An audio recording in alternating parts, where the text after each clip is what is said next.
Hey there, this is Divya from Chalkboard Academy, and this is Class 10 Mathematics series. And in this video, we will be discussing Chapter 1 Real Numbers of NCERT Class 10. So, this is part 1 of this lecture, and let's have a quick sneak peek of what we are going to discuss in this lecture. So, very first thing, we are going to discuss the real numbers where we will discuss the types of real numbers, and thereafter there are further subsets like natural numbers, integers, na rational number, irrational number, whole number, odd even number, etc. Then we will have the Euclid's division lemma and Euclid's division algorithm. First, we will understand the difference between lemma and algorithm, and thereafter, we will understand the Euclid's division algorithm and Euclid's division lemma. And based on that, we will do some questions to understand it clearly. Thereafter, we have another topic called fundamental theorem of arithmetic, in which we will discuss about the composite numbers. And thereafter, we have a method called prime factorization, which we use to find out the HCF and LCM. And here we will understand the concept of HCF and LCM, and related to that we will do some questions. Then we have irrational numbers here. We will already discuss about irrational numbers in real numbers, but here we will understand how to prove a certain number as an irrational number. Thereafter, we have rational numbers and decimal expansion. Here we will see about terminating and non-terminating or recurring decimals, and thereafter we will find out whether they are irrational or rational numbers. So let's start with real numbers. So any number we can imagine of are called real numbers. Like we have -2, 5, 0, √5, 7/9. So these all are called rational numbers, real numbers, because these are imaginable numbers. They are called real numbers. They exist. So real numbers are broadly classified into rational numbers and irrational numbers. So what are rational numbers? Rational numbers are actually represented in the form of P by Q, where P is numerator and Q is denominator. So always Q cannot be 0. So Q is always greater than 0.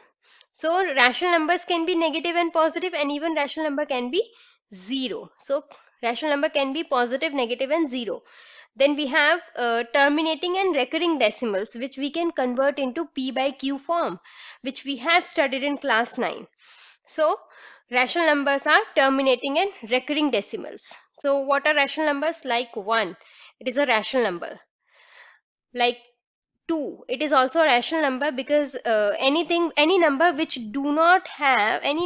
doesn't have any denominator can have a 1 as a denominator. So all the numbers, whole numbers, can be rational number.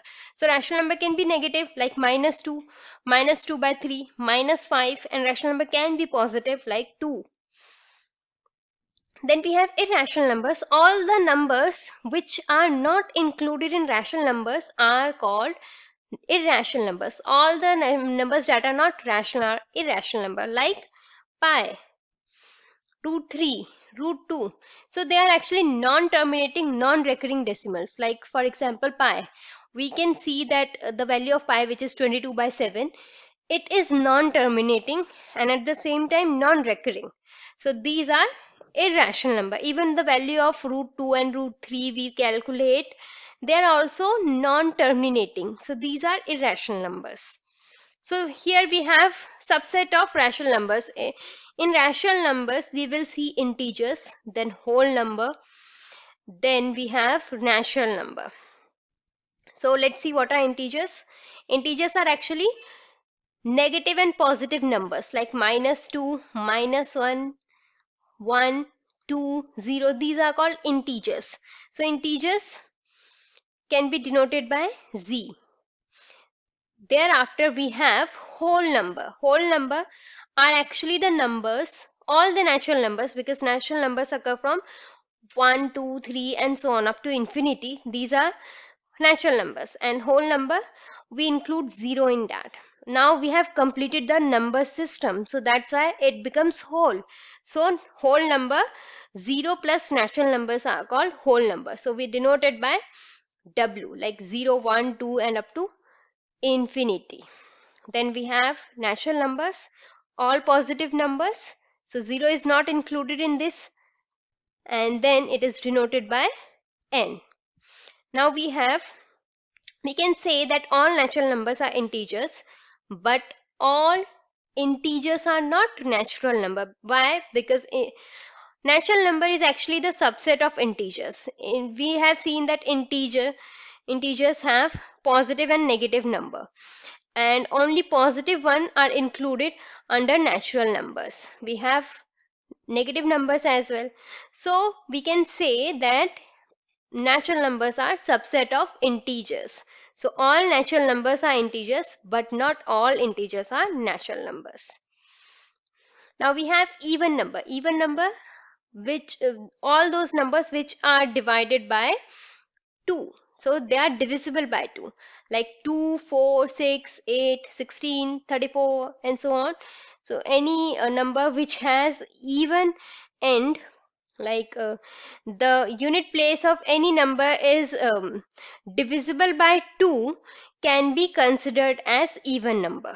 So it is written in the form of 2n. Why we use 2n to represent even number?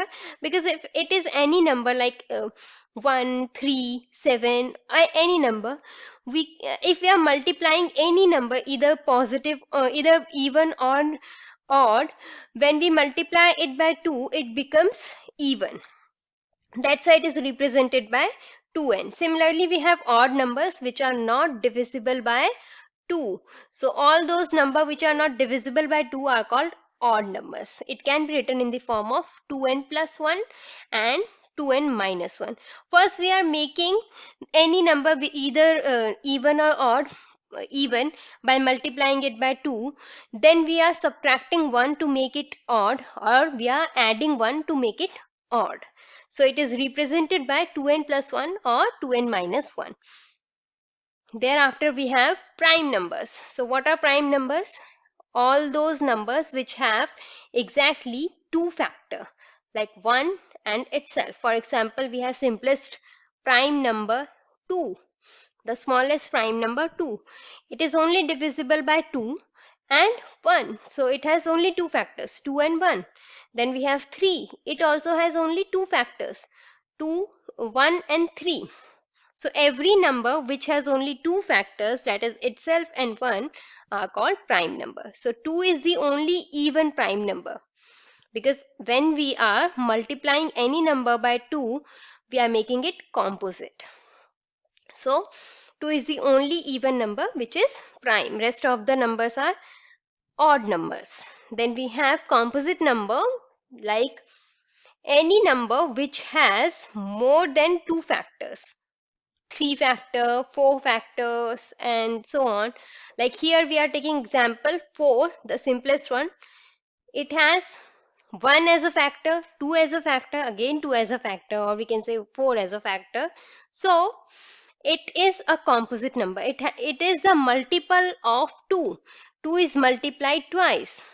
2 is multiplied by 2. That's why it is composite number. Then we have 6 here, which is multiplied by 2 prime numbers, that is 2 and 3. So composite numbers are actually the multiples of prime numbers. So here is the question for you guys. Do comment in the comment section whether 1 is a prime number or composite number. We will discuss this in the part 2 of this lecture. Moving forward, we have composite numbers here.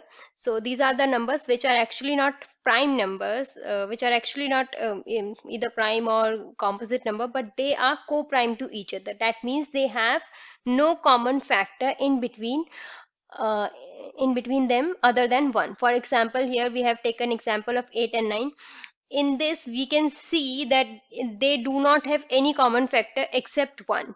So all the pair of numbers which do not have any common factor other than 1 are called co-prime. For example, 9 and 10, they do not have any common factor other than 1, so they are co-prime to each other. Or 10 and 11, they are again co-prime to each other because they do not have any common factor here other than 1. So Co-prime numbers are the numbers which do not have any common factor other than 1.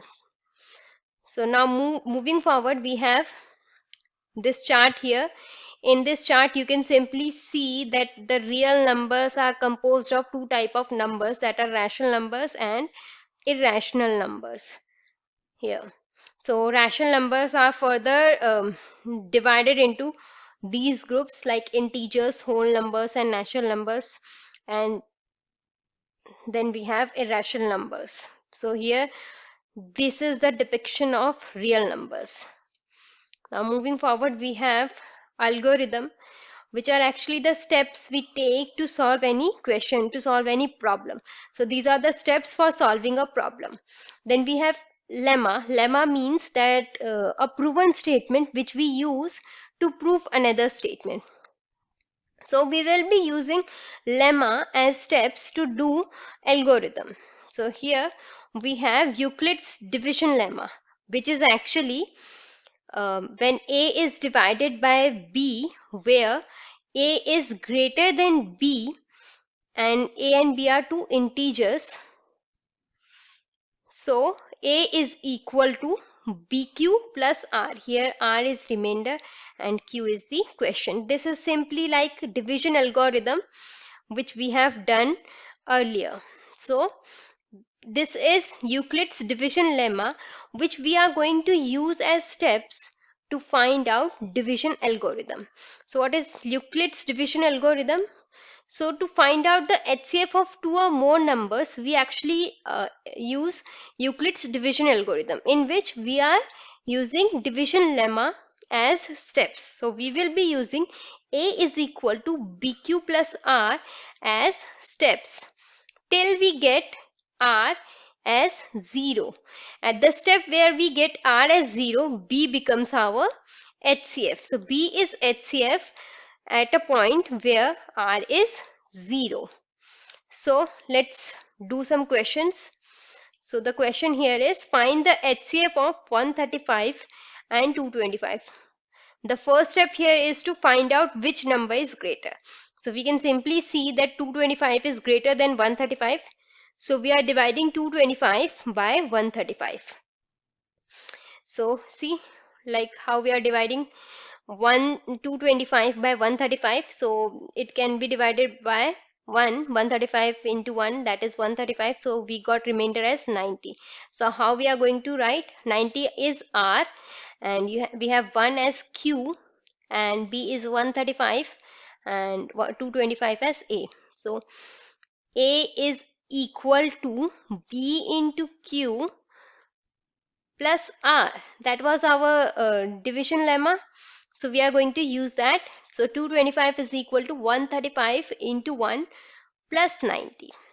Now here we have got some remainder. So we have to repeat this step till we get 0 as remainder. So now we are going to divide 135, that is B in this step, by this remainder, that is R, that is 90 here.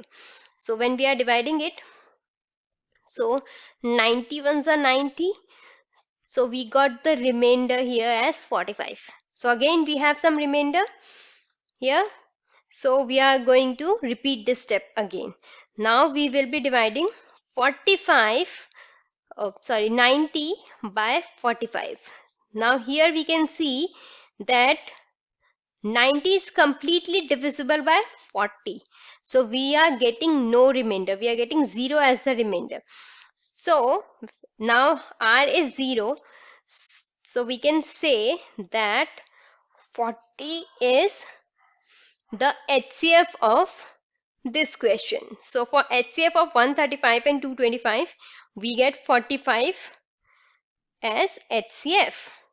So here is a question for you guys to do, that is find the HCF of 726 and 275 using Euclid's division algorithm, and do comment in the comment section. Thanks for watching this video, and in the second part of this lecture we will be discussing some more questions related to this, and thereafter we will do composite numbers and prime factorization.